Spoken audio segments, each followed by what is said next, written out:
We raced along the Rue de Medicis, with Beau and Lou and Muse inside the fence, and Kelly and me outside, making faces through the bars, making noise, making the Luxembourg Gardens roar at 2 in the morning. Then climbed out and down to the square in front of St. Sulpice, where Beau tried to knock me into the fountain. At which point Kelly noticed what was going on around us, got an ash can cover, and ran into the pissoir, banging the walls.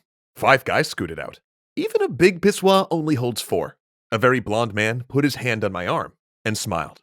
Don't you think, Spacer, that you, people, should leave?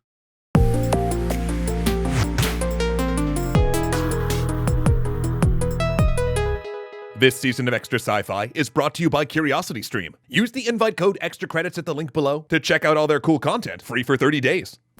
Dangerous Visions is a turning point, a revolution, and the final true changing of the guard in science fiction.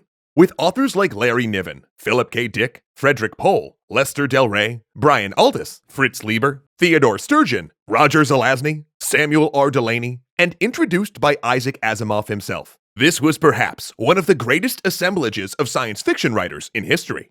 But it was more than that, because this anthology got them all to do something that only Harlan Ellison could get them to do.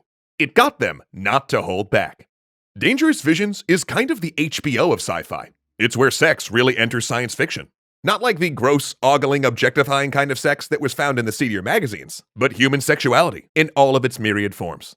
There's a story in it about androgynous asexual astronauts and the culture here on Earth that fetishizes them. There's a story whose main character is a voyeuristic elderly woman who's enthralled with the idea of her obese neighbor. It literally includes the phrase, Alleghenies of thigh and buttock.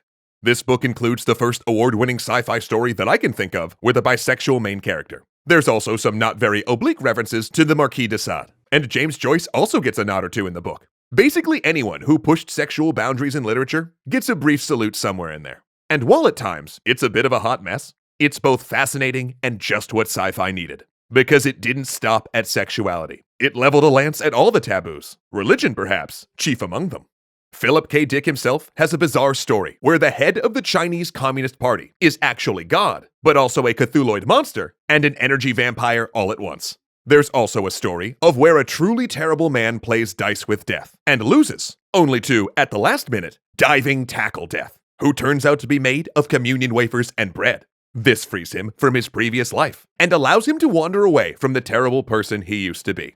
Though in all honesty, I still can't decide if everything he experiences in the story is actually all bread magic done by his wife to basically kick him out of her life. You know, it's one of those books. Now, this isn't to say that the book has aged perfectly. It's transgressive, and it's meant to be, to kick down doors and to open new realms of thought in sci-fi. But, like all things transgressive, when looked back upon 50 years down the road, there are places where it missed the mark. That HBO metaphor was apt.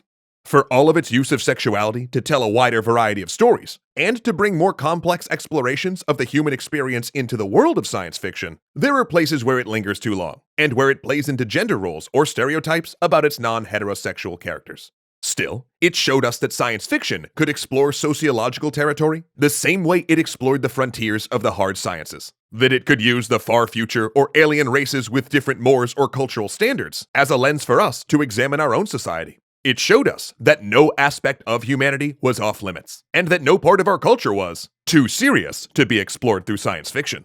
It was at last the final shedding of the idea that science fiction was in some ways juvenile, that it was just for kids, or that it was all about rocket ships and ray guns and nothing else. And in doing so, it allowed for authors with real literary pretensions to move it. Authors who thought of both the style and the substance of their work as art. Now, is that all sci-fi should be? No. But was it healthy for a while? Absolutely. It started getting writers thinking of science fiction as one of the tools in the writer's tool belt, rather than thinking of themselves as either science fiction writers or real writers. So join us next time as we dive into the deep end with one of the strangest science fiction novels you'll ever read, Dahlgren. Wait, Zoe, how do you even pronounce that? Dahlgren? Dahlgren? Oh, yep, that's it. You're so good with words. Thanks again to CuriosityStream for sponsoring this season of Extra Sci Fi. By now, you know their platform features thousands of documentaries and nonfiction titles dedicated to the pursuit of knowledge. But did you know that it's also available worldwide across every streaming platform? And something I've recently dug up from their treasure trove of content is a series called Amazing Dino World that explores our ever-evolving knowledge of these extinct and almost certainly feathered friends of ours. Wait, hold on. Did that dino just catch a fish using bait?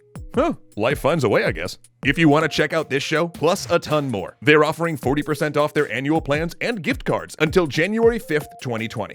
Plus, if you head to curiositystream.com/extra credits right now and use the code extra credits, you can get your first month absolutely free. TLDR, use code extra credits, get free dino learning.